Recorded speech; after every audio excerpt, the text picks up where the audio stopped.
Hello everybody, Ollie here. I've been reading a lot of books over the Christmas holidays, so I've got some new recommendations for you. The first book on my list today is Leela Ahmed's Women and Gender in Islam. As the name suggests, it's primarily a history book about how women have been portrayed in and helped shape Islam right from the beginning of Islam. It talks about the history of that right up to today. It also examines the ways in which we, as citizens of colonial countries like Britain and the US and Canada, talk about women in Islam, the things we get right, the things we get wrong, the bits of history that we really need to understand and the context and so on. It's really a fantastic myth buster of a book. As she shows, there's a lot of myths in quote Western discourse about women in Islam and about the history of women in Islam, and she goes through all those myths like, no, this is wrong, this is wrong, this is wrong, this isn't true, this is kind of true, but also this as well, and there's just a lot going on there. So really totally recommend this book as basic entry-level reading for any conversation about the relationship between Islam and colonial countries. Next up is a book I don't have to show you because I lent it to my friend Hannah, but it's called Drumbeat. It was written in 1990 when a lot of First Nation Canadian groups were engaged in direct action against the Canadian government. And it's written by an assortment of First Nation leaders explaining why they're taking the action they're taking and the history of their tribe's relationships with Canada. A lot of it is obviously a history of racism and just, I'm gonna swear, bullshit that they've had to put up with. They've had to put up with a lot of bullshit over the years from Canada, and still are. I have to confess to my shame, despite having been to Canada a few times and having relatives there, I don't really know that much about the First Nation history of it. So it just kind of filled a gap in my knowledge, and I'm really grateful for that. I really enjoyed it. Next up, something a little bit different. It's called Far From the Tree by Andrew Solomon. This is a book about parents who have children that are very different from them. Like straight parents who have gay kids, cis parents who have trans kids, parents of kids who are criminals or who are child prodigies or who are disabled, like there's a chapter on deaf kids, there's a chapter on autistic kids, schizophrenic kids, so on and so on. And he interviews a lot of families and the kids themselves to find out what is it like living your life? What is the relationship like between the parents and the children here, or what is the absence of a relationship? The catch for this book, I would say, is that it's really long. It's 700 pages, so it goes on a lot.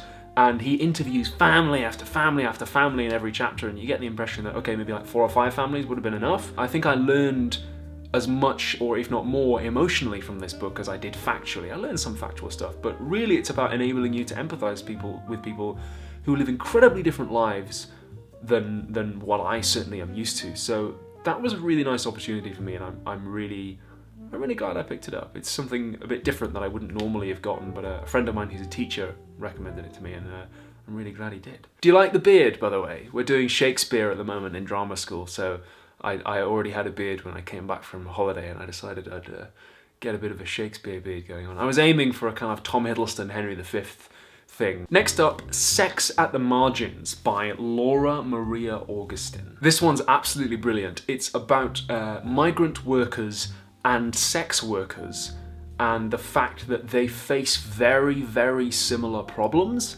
and people talk about them in very, very similar ways. So, I mean, this is really 2 books that she's brilliantly combined into one, and it's either one of them would have been great, but she's gone, oh, there's a brilliant connection here. So I absolutely loved this book. The ways people talk about both migrants and sex workers, people who are against them, no, this shouldn't happen, and people who are trying to help them, she says are often very similar. And she talks about the rescue industry for sex workers, about there's a whole industry of people who are trying to help and save sex workers in a way, she says, that often erases their agency and often doesn't really treat them like human beings. And she says that efforts to help both of these groups and people who fall into both groups often don't center them. And that was a really eye-opening thing. Again, kind of empathy, hearing about people who live very different lives. And I would absolutely recommend this book because it's a way of going, oh crap, these people are not just headlines. She interviews both migrants and sex workers and migrant sex workers and talks about their voices and gives them a voice, and I think that's really, really cool. It's nice to be reminded that these are human beings. They have lives, they have hopes and dreams and rights and ambition. And last but not least, Hannah Arendt, The Origins of Totalitarianism. This book basically poses the question, Nazis? Why? As the title suggests, it's a history book about totalitarianism, not just Nazis, but also Stalinist totalitarianism, and where that came from. And what's really nice is that it doesn't just start like, bang, 1930s, here's Hitler. She's like, oh, okay, no. We need to go right back to the 19th century and talk about this is where anti-Semitism comes from, this is why people at the time didn't like Jews, and why people now still, some people don't like Jews. This is how racism became a part of politics and a political device for organizing communities. This is, and then the third part of the book is like, what is it actually like to live under a totalitarian government? What does it do to you? How do they organize people? How did the system work? I think I learned more about the Nazis from this book than I ever did from my history teacher. No offense, Mr. Wright, I did really enjoy your lessons. There are a couple of things to be aware of with this book. The first is that it was written in the 50s and parts of it get pretty racist at times, particularly when she's talking about Africa and the history of colonial powers mucking around in Africa.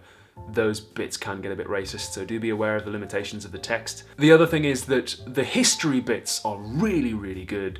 There are times when she veers into doing a bit of philosophy, and that's a little bit woolly. I'm working on an episode about refugees and human rights and where human rights come from, and this is going to be informing a major part of that, so you can look forward to hearing more about this one. And those are all the reading recommendations I have for you this time. I've actually been reading a lot more books than that in the past few months, but I needed a way of condensing down the list, so these are just like my top 5. I have a wish list of books on Amazon if you ever want to send me reading material, as a lot of fans do. And I think just about all of these were sent to me by fans, so thanks very much. If you ever want to send me books, there's a list in the description. That'll be really kind of you, or you can support me at patreon.com/philosophytube.